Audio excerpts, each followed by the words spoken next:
Hello. Today we're going to be discussing whether or not shortened seasons should have an asterisk mark in front of them in the record books. This video is going to consist of multiple parts. First, I'm going to be talking about the NBA's 2019 to 2020 season.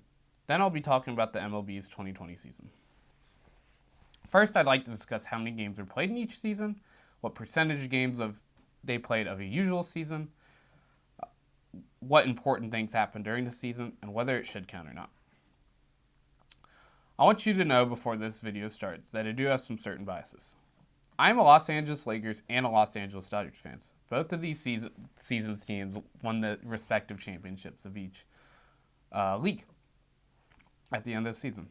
I also want you to know that I do have differing opinions from many other people. I like to form my own opinions based off of my research, which I spent many hours on to come to a conclusion on this topic. So to start, the 2019 to 2020 season was 71 games long. Before the bubble, each team played 63 to 67 games. The 71 games they ended up finishing was 86% of a normal season. The 63 to 67 games they played was 76.8% to 81.7% of a normal season. Is this really different from other seasons in the past? Well, let's look. Here are lockouts in the past / shortened seasons. In 1998 to 1999, they played 50 games. The best team record-wise is the San Antonio Spurs, and the eventual championship team was the San Antonio Spurs as well. In 2011 to 2012, they played 66 games. The Bulls had the best record overall, and the Heat were the eventual champions. In 2019 to 2020, or the bubble season, the Bucks had the best overall record, and the Lakers were the champions. In 2020 to 2021, 72 games were played, the Jazz had the best record, and the Bucks won the championship. The 2019 to 2020 season was canceled March 11th and resumed July 30th. On August 26th, during the playoffs, the season was suspended due to a protest of a shooting of Jacob Blake, and 3 days later, the play resumed. On August 23rd, 2020, Jacob S. Blake was shot and injured by an officer. Later, Blake would plead to 2 misdemeanor charges, an account of disorderly conduct and domestic abuse. He was sentenced to 2 years of probation. I want to make it clear, just because he was sentenced and pled guilty to these charges does not mean that he actually did them. The way the U.S. legal system works is that there are a lot of charges at you, and you try to narrow them down.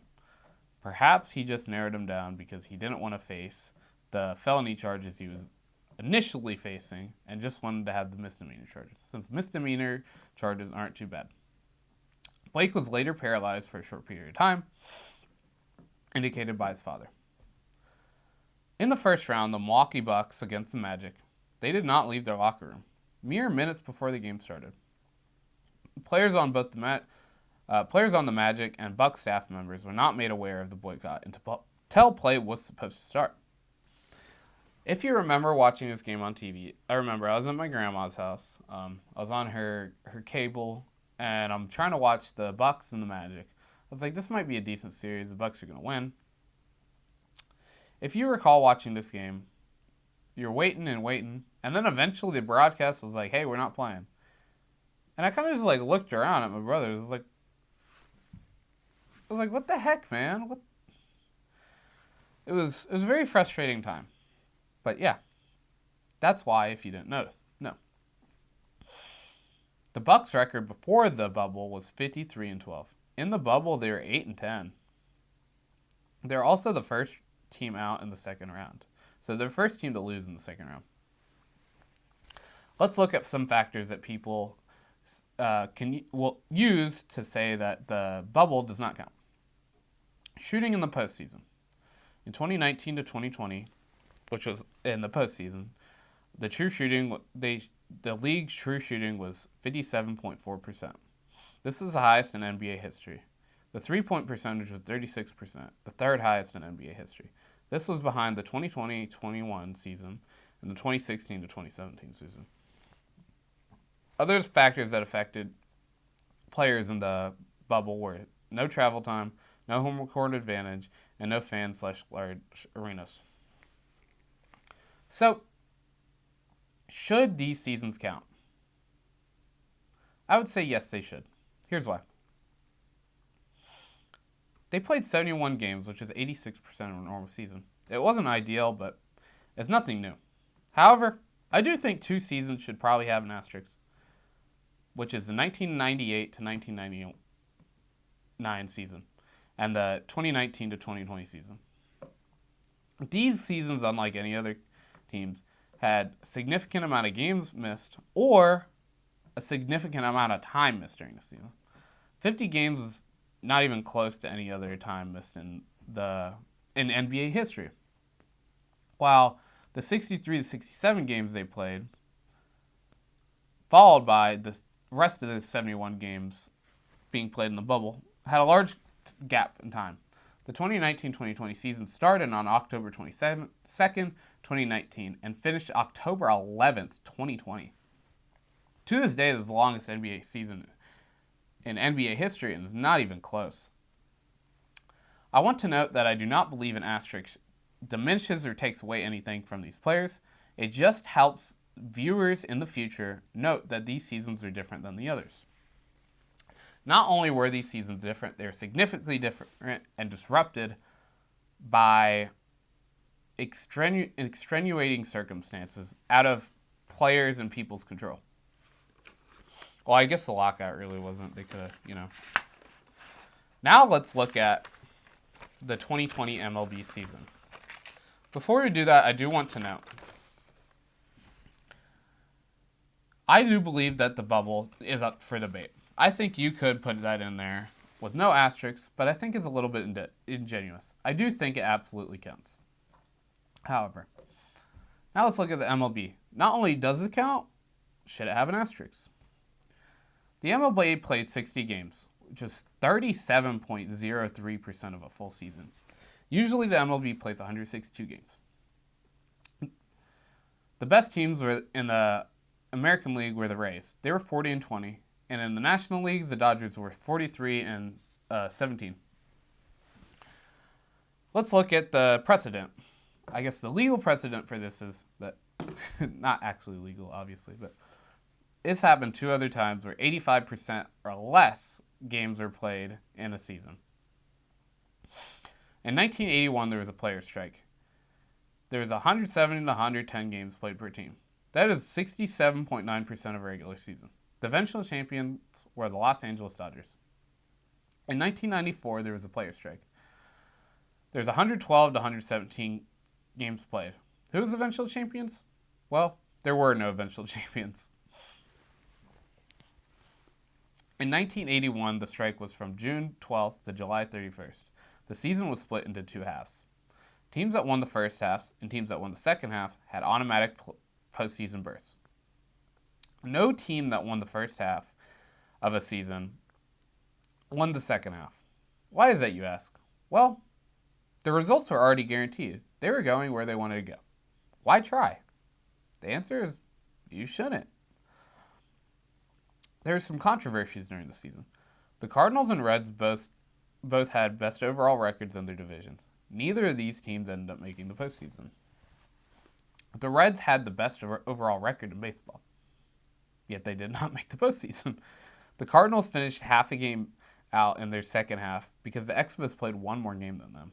In any other season, this would not have happened. They had a playoff game in the regular season to determine who would go to the postseason. In 1994, the season strike was because the owners wanted a salary cap, while players strongly opposed it. There's no season, and this was no postseason. This is the first time since 1904. So when anyone tells you that MLB needs a salary cap, just remember this is what happened last time. There's some unfortunate events during the season. Tony Gwynn had a batting average of .394, and he never got a chance to bat .400. Matt Williams hit 43 home runs and was on pace to beat Roger Maris's 61 home run season. Ken Griffey Jr. also had 40 home runs. Let's look at other asterisks in baseball. Roger Maris' 61 home run season had an asterisk for a short while. While this is disputed among some certain historians, it is well known that, or at least recalled or recollected, that the 61 home run season had an asterisk to indicate that Roger Maris played more games than Babe Ruth. This wasn't diminished that he hit 60 home runs. It was a fantastic feat and the best that had ever been done in that amount of time games played. However, it is to indicate that the previous record of the past had fewer games played, and thus Babe Ruth did not have as many opportunities. Nobody took anything away from Maris, as we could see, since when Aaron Judge broke his home run record for his league, everyone celebrated like it was some amazing accomplishment. Nobody celebrated when he crossed the Babe Ruth threshold. Why is that? Well, asterisks matter, but they're important. Not that they diminish a player's accomplishments or a team's accomplishments, but that the readers in the future understand that, hey, there's an asterisk on this year. We should see why. Why is that? Oh, Roger Maris played more games than Babe Ruth. Why is that? Oh, the bubble in 2019-2020 or the MLB played 60 games. It's different from a 162-game season. It's not to say that the Los Angeles Dodgers should not be the champions. It's that their championship season was slightly different. Actually, majorly different. The 2020 season started on July 23rd, and the postseason ended on October 28th. There were some certain new rules implemented during this time. These included, but were not limited to, the universal DH, which is a major change, as both leagues never had a DH. Only one did. There's changes to roster sizes, a two-way player rule, and the final 3 rounds of the postseason were played at neutral sites. So teams did not have home field advantage due to their record. There are also COVID safety rules, which impacted players on the field time. There's doubleheaders, which consisted of 2 7-inning games, an expanded playoffs, and a ghost runner rule. There are certain controversies about the season. One is that the 2019 Washington Nationals were the previous World Series champions. They started 19-31. They would not have made the postseason this season. COVID outbreaks led the Marlins and Cardinals to miss over a week of games. Other teams were also affected, such as the Cardinals once again, where they played 44 games in 53 days. Teams also played within the regional divisions, which led to some teams having harder schedules and some teams having easier schedules. Here's how the postseason expansion worked. In a normal format, there's 10 teams, 6 divisional winners, which 3 per league, and 2 wild cards per league. The divisional series consisted of best of 5, and then it moved on to 7, and then it moved on to 7 in the World Series. The postseason expansion in the 2020 year had 16 total teams, 8 for each league, 3 divisional winners, 3 second-place teams, and 2 wild cards. There was also no byes as a team usually gets. The wild card was best of 3. The LDS and NLDS were best of 5. The NLCS and ALCS are American League and National League Championships were 7 games, and the World Series was 7 games. So it wasn't too different there.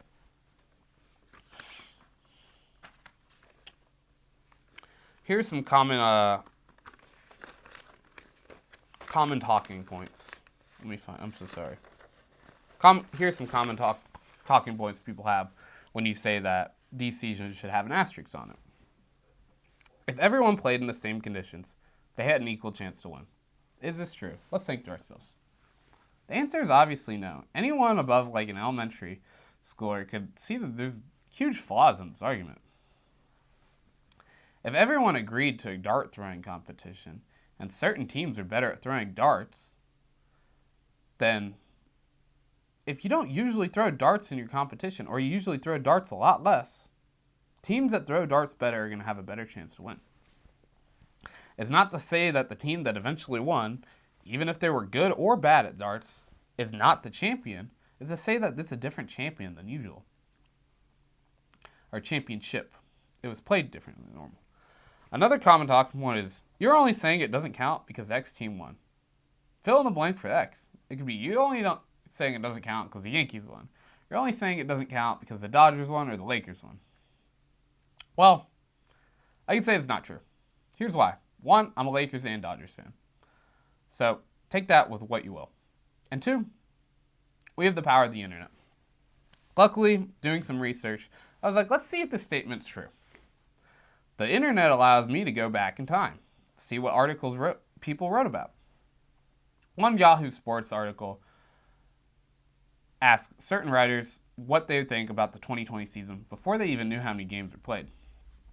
They asked them such as, should this team have because we knew it was going to be a reduced amount of season, should this team have an asterisk next to it? Many writers said yes, and many writers also said no. Then they went on to ask, at what game should we have a threshold? What game threshold should the championship be iffy or have an asterisk next to it? Should it be 80? Should it be 60? Should it be 50? Should it be 20? Should it be 60? Some writers actually nailed the money. They said 60. So in their eyes, it should count. Others said around the 80 to 70 mark is where they draw the line. Some said that it doesn't really matter to them and that they'd consider any championship because as long as they played in all the same circumstances.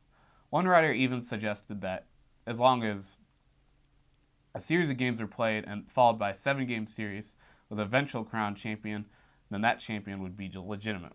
One writer said that this season would have an asterisk. However, the asterisk is not to indicate that they're any lesser, they're just different. Finally, one writer wrote that no matter what, because of the COVID-19 rules, they could affect the players in a shortened season, that the championship would be a little bit iffy to them. Well, should the 2020 season have an asterisk next to it? I don't know. Here's why. I'm thinking bigger than asterisks. To me, an asterisk is not a bad thing whatsoever. An asterisk simply indicates that something is different. An asterisk should be used for times such as 1981, where a lot of games were still played, but the format was really different. Teams were robbed, such as the Reds or the Cardinals, do their games, but you can easily argue that they would not have had near as good of a record if the teams in the first half even tried whatsoever. However, you can't do that for the MLB in 2020. 60 games were only played, which is 37.03% of the season. If in the 1998 to 1990 season in the NBA played 50 games, it's hard to suggest that the MLB, who plays 162 games in a regular season, the MLB should not have an asterisk next to it. 37.03% is wildly different. Once you're past the 85% threshold mark, you need to start looking at whether or not you need an asterisk next to it. In 1981, you could easily argue that, hey, no, it shouldn't have an asterisk. We all agreed to it. You know, there was a little break in between, similar to the bubble, which is why I think it should have an asterisk. To me, 1981 is the season you should compare to the 2019-2020 NBA playoffs, because it's most similar. In the middle of the season was stopped due to a strike or due to a pandemic, whatever you want to call it. There was a strike in 81, pandemic in 2019-2020. But the season stopped. They resumed. They played in 81's case, they did play in the same conditions. In 1919 to 1920, or 2019 to 2020, the players played in different conditions due to the pandemic. But they end up finishing the season strong and crowning a champion. I think these seasons should have an asterisk, not to diminish them, but to say that these seasons are different. So when people in the future look at champions of the 1981 season, they know that they're different. However, in 2020, it's a different case. I don't think we should really... I think not only should it have an asterisk, it should be golded or something. Gold, bold, something. It needs to be red underlined, highlighted, indented, whatever you need to do it, italicized, to indicate that these Los Angeles Dodgers only played 37.03% of a full season. The playoffs were wildly different, and COVID rules affected certain teams. This is not to say that the Dodgers did not have a hard-fought and hard-earned postseason run. I watched it. I enjoyed it.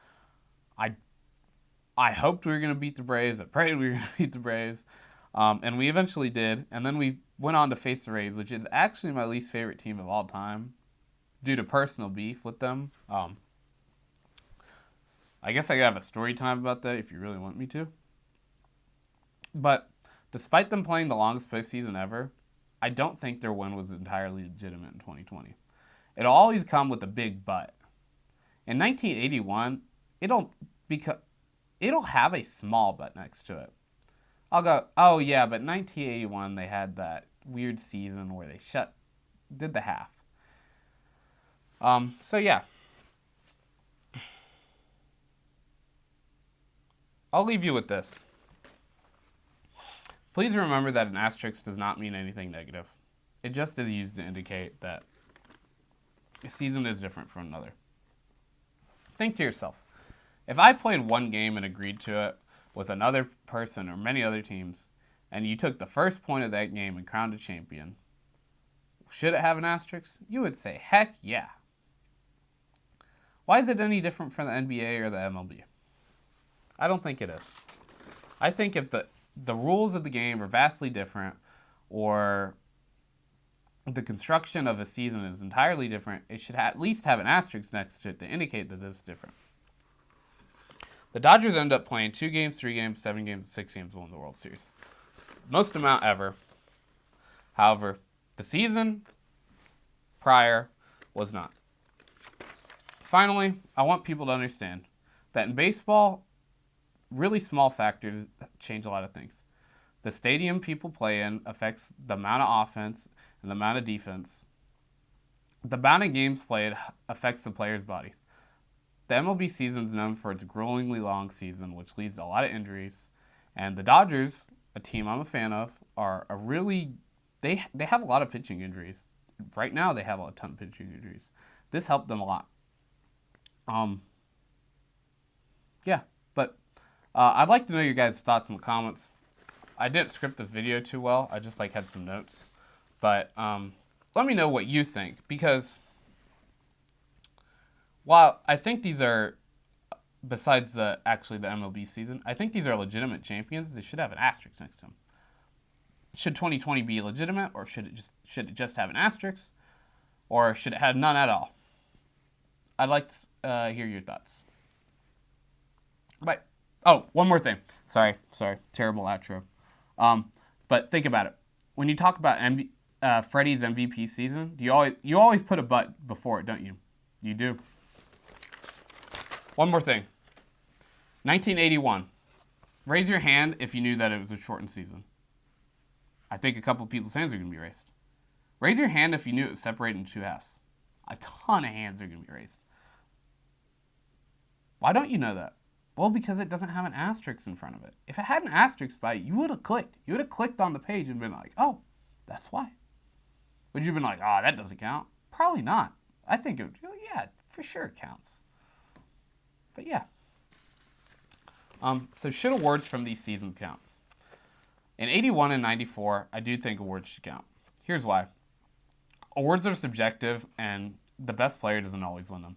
The Cy Young, the MVP, the Gold Glove, oftentimes they go to a worse player and someone who does worse at their job. So if you played a full season, it wouldn't have mattered anyway sometimes. In 2020, however, it's different. 60 is not a large sample size, and COVID rules or anything could have really affected you. So I don't think they do. Should per game records count, such as batting average, slugging percentage, OPS plus, on base percentage, etc.? Once again, differently, I don't think they should. If we took Aaron Judge's season right now, he's probably going to win MVP, but he might get injured. He might not. He's hitting 400 right now. If we ended the season today, which I think it's around the 40-game mark we're at, he only needs 20 more games, and there's probably a qualifier somewhere in there for his 400 batting average to have counted for a full season. Is that fair to him? Is that fair to others in the past? I don't think so. So I think we should put asterisks on these. And for the 2020 season, I think we should count the counting stats because baseball was played. And I don't think the counting stats differ too much, but I do think the awards we should put an asterisk on. So thank you. Let me know your thoughts on this. It's a pretty big debate. I think most people lean towards no, it shouldn't have an asterisk. But yeah, I'd like to hear other people's thoughts than just people online, because a lot of people out there, some are just haters. Some people don't like the Dodgers. Some people don't like the Lakers. In fact, that's a lot of people. But I'd like to hear from other people, because I hear a lot of, oh, it does count, or oh, it does count. Some of my friends are just haters, and they're like, no. Some of my friends are realistic, and they're like, no. And some of my friends are just meat riders, as some would say, and would say yes no matter what. So let me know your opinions. See ya.